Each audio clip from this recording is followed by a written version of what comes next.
To'rdashlar yaxshimisizlar? Yaqinda mundaq bir qayg'uli xabarni anglagan bo'lishinglar mumkin. Jansuda bir kichik o'g'il bola tomoqdan keyin yugurib o'ynayotganda yiqilib ketganlikdan tomoq keyniga yenib yutqunchoqqa turib qolib, vaqtida qutqizilmay qazo qilgan.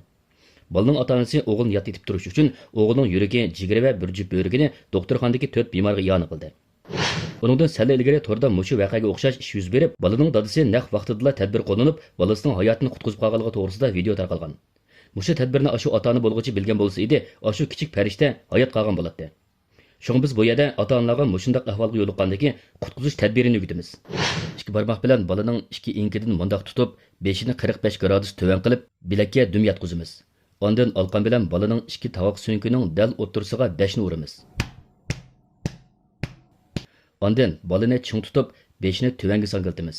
Turib qolgan narsa og'izdan yenib chiqdimi yo'q qarab boqamiz.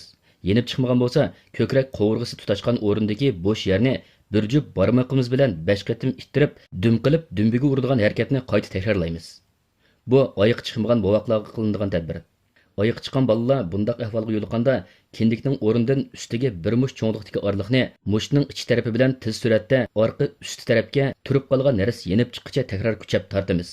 Bu jiddiy qutqizish tadbiri. Mushu tadbirni qo'llanish bilan bir vaqtda jiddiy qutqizish mashinasi chaqirtishinglarni tavsiya qilamiz.